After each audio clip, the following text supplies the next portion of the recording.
நம்ம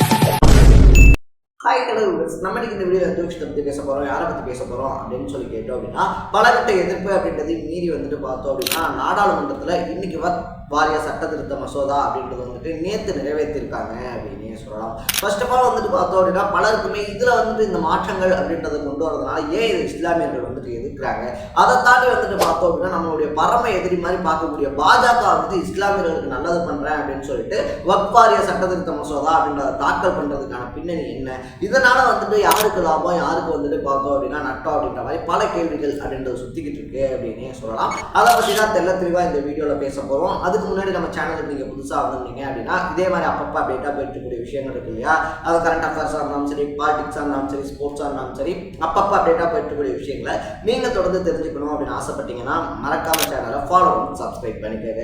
so first of all வக்ஃப் அப்படின்னா என்ன அப்படின்றதே பலருக்குமே தெரியாத ஒரு விஷயமா இருக்கு. முஸ்லீம்ஸ்க்கு பார்த்தோம் அப்படின்னா மோஸ்ட்லி தெரியும், பட் எனக்குமே பார்த்தோம் அப்படின்னா நேற்று வரைக்குமே வக்ஃப் அப்படின்னா என்ன அப்படின்னு சொல்லி தெரியாது அப்படின்னு சொல்லலாம். ஸோ ஃபர்ஸ்ட் ஆஃப் ஆல் பார்த்தோம் அப்படின்னா வக்ஃப் அப்படின்றது இருக்கு இல்லையா, அது என்ன அப்படின்னு சொல்லி பார்க்கும்போது இறைவனுடைய பெயர்னாலேயோ இல்லை சமூக பணிகள் இருக்கு இல்லையா, இறைவன் சார்ந்த மதம் சார்ந்த நல்லிணக்க பணிகளுக்காகவோ பார்த்தோம்னா யாராவது ஒருத்தர் இஸ்லாம் மதத்தில் இருக்கக்கூடிய என்கிட்ட ஒரு 1 ஏக்கரா இருப்பா, 2 ஏக்கரா இருக்குப்பா, அதை நான் தரேன் அப்படின்னு சொல்லிட்டு அவங்க வக்ஃப் பண்றாங்க அப்படின்னு சொல்லி வச்சுக்குவோமே, அது பார்த்தோம் அப்படின்னா அது அன்னையிலேருந்து அல்லாஹ்வினுடைய இடம் அப்படின்னு சொல்லிட்டு பொருள்படுது அப்படின்னு சொல்லலாம். ஸோ இப்போ வக்ஃப் வாரிய சட்ட திருத்த மசோதா அப்படின்றத பார்த்தோம் அப்படின்னா அந்த வக்ஃப் வாரியம் இருக்கு இல்லையா, அந்த மாநிலங்கள் வாரியா இருக்கு.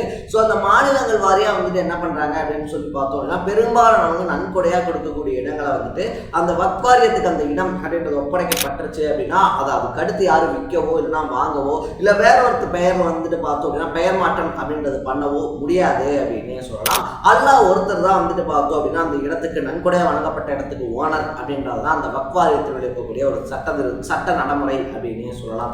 ஸோ இது மட்டும் இல்லாமல் பார்த்தோம் அப்படின்னா இப்போ வரைக்குமே வக்ஃப் வாரியம் இருக்கு இல்லையா, அதுக்கு கிட்டத்தட்ட 8.7 லட்சம் சொத்துக்கள் அப்படின்றது இருக்கு அப்படின்னு சொல்றாங்க.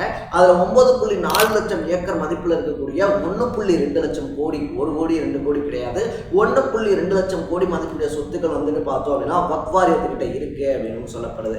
இதுல ஏன் திடுப்புன்னு சட்ட திருத்தமா கொண்டு வராங்க அப்படின்னு சொல்லி கேட்டோம் அப்படின்னா, இந்த வக்ஃப் வாரியம் இருக்கு இல்லையா, மற்ற எல்லாத்துலயுமே இருக்க மாதிரி வக்ஃப் வாரியத்திலையும் ஒரு சில ஊழல்கள் அப்படின்றது இருக்கு. ஒரு சில இடங்களை பார்த்தோம் அப்படின்னா கையகப்படுத்தியிருக்காங்க வக்ஃப் வாரியம் அப்படின்னு சொல்லிட்டு பல வழக்குகள் உச்சநீதிமன்றத்தில் தொடர்ந்து போடுறாங்க. ஸோ இதை பார்த்த உச்சநீதிமன்றம் என்ன சொல்றாங்க அப்படின்னு சொல்லி பார்த்தோம் அப்படின்னா, வக்ஃப் வாரியத்தில் இருக்கக்கூடிய அந்த சட்டங்கள்லாம் இருக்கு இல்லையா, அந்த விதிமுறைகள் இதெல்லாம் இருக்கு இல்லையா, அதுலலாம் சின்ன சின்ன சேஞ்சஸ் பண்ணுங்க அப்படின்னு சொல்லி சொன்னதுக்கு அப்புறமா இந்த வக்ஃப் வாரிய சட்ட திருத்த மசோதா அப்படின்றத ஒன்றிய அரசாங்கம் நாடாளுமன்றத்தில் தாக்கல் பண்றாங்க.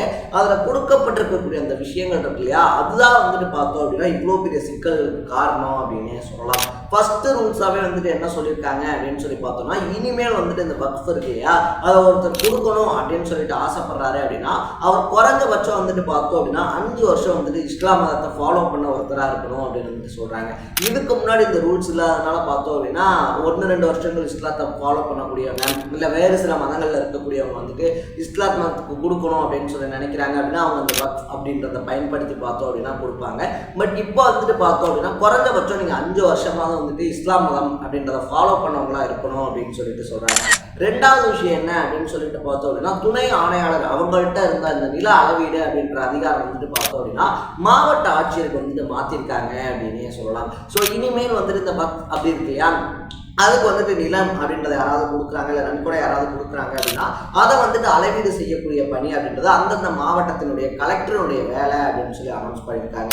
மூணாவது விஷயமா பார்த்தோம் அப்படின்னா இந்த வக்ஃப் வாரியம் இருக்கு இல்லையா, அதுல முஸ்லீம் இல்லாத 2 பேர்த்த போடணும் அப்படின்னு சொல்லிட்டு பார்த்தோம் அப்படின்னா ஒரு புது ரூல்ஸை கொண்டு வந்திருக்காங்க. இதுதான் சர்ச்சைகளுக்கு காரணமாயிருக்கு அப்படின்னு சொல்றாங்க. ஏன்னா வக்ஃப் வாரியம் அப்படின்றதே பார்த்தோம் அப்படின்னா முஸ்லீம்களுக்கு அப்படின்னு சொல்லி இருக்கக்கூடிய ஒரு வாரியம், அதுல முஸ்லீம்கள் இல்லாத 2 பேரை நீங்க போடணும் அப்படின்னு சொல்றது அக்செப்டபிளா கிடையாது. இதுவே ஹிந்து கோயில்கள் இருக்கு இல்லையா, அதுல பார்த்தோம் அப்படின்னா இந்த அறங்காவலர் குழு இதெல்லாம் இருக்கு. அந்த மாதிரி அறங்காவலர் குழுல முஸ்லீம்களுக்கு இடம் அப்படின்றது கொடுக்கப்படுமா அப்படின்னு சொல்லி கேட்டோம்னா அது ரொம்ப பெரிய பிரச்சனையா மாறும், ரொம்ப பெரிய பிரச்சனையா வெடிக்கும். பட் வக்ஃப் வாரியத்துல பார்த்தோம் அப்படின்னா நீங்க முஸ்லீம் இல்லாத 2 பேருக்கு இடம் கொடுக்கணும் அப்படின்னு சொல்றத அக்செப்ட் பண்ணிக்கவே முடியாது அப்படின்னு சொல்லி சொல்றாங்க. இது மட்டும் இல்லாம பார்த்தோம் அப்படின்னா பெண்கள் இருக்காங்க இல்லையா, பெண்களுக்கும் வக்ஃப் வாரியத்துல முன்னுரிமை அப்படின்றது கொடுக்கணும் அப்படின்னு சொல்லி சொல்றாங்க. ஸோ இந்த மாதிரி பலகட்ட நடவடிக்கைகள் அப்படின்னு அப்படின்றத எடுத்து வச்சதோட மட்டும் இல்லாமல் பல புதிய விதிமுறைகள் அப்படின்றதையும் உள்ள கொண்டு வந்ததுனால வக்ஃப் வாரியத்துக்கிட்ட இருக்கக்கூடிய அந்த சொத்துக்கள்லாம் இருக்கு இல்லையா, அதெல்லாம் வந்துட்டு பார்த்தோம் அப்படின்னா மத்திய அரசாங்கம் அபகரிக்கிறதுக்காக தான் இதை பண்றாங்க அப்படின்னு சொல்லிட்டு முஸ்லீம் சைட்ல இருந்து பார்த்தோம் அப்படின்னா குற்றச்சாட்டு வைக்கப்படுது அப்படின்னு சொல்லலாம். அட் தி சேம் டைம்ல வந்துட்டு பார்த்தோம் அப்படின்னா மத்திய அரசாங்கம் இருக்காங்க இல்லையா, அவங்க என்ன சொல்றாங்க அப்படின்னு பார்த்தோம்னா இல்ல முஸ்லீம்கள் அப்பாவி முஸ்லீம்களை வந்துட்டு பார்த்தோம் அப்படின்னா சில மத தலைவர்கள் தப்பா வழிநடத்திக்கிட்டு இருக்காங்க. இந்த வக்ஃப் வாரியம் அப்படின்றது வந்துட்டு பார்த்தோம் அப்படின்னா அந்த வாரியத்துக்கிட்ட இருக்கக்கூடிய சொத்துக்கள் இருக்கு இல்லையா, அது தொடர்ந்து வக்ஃப் வாரியத்துக்கிட்டே தான் இருக்கும். அதை வந்துட்டு யாருமே வந்துட்டு பார்த்தோம் அப்படின்னா மூக்கு நுழைச்சு கைப்பற்றுறதோ இல்லை அதை பிடுங்குறதோ அந்த மாதிரியான விஷயங்கள் அப்படின்றது இருக்காது. பட் இனி வரக்கூடிய நாட்கள் அப்கமிங் டேஸ்ல வந்துட்டு பார்த்தோம் அப்படின்னா வக்ஃப் வாரியம் இருக்கு இல்லையா, அங்க வந்துட்டு ஊழல்கள் அப்படின்றது நடக்கக்கூடாது, அங்க முறைகேடுகள் அப்படின்றது நடக்கக்கூடாது அப்படின்றதுனால தான் இந்த சட்டத்தை நாங்கள் கொண்டு வந்திருக்கோம். எதிர்கட்சிகள் உட்பட பலருமே வந்துட்டு பார்த்தோம் அப்படின்னா இதுக்கு ஆதரவு அப்படின்ற மனப்பான்மையில தான் இருக்காங்க.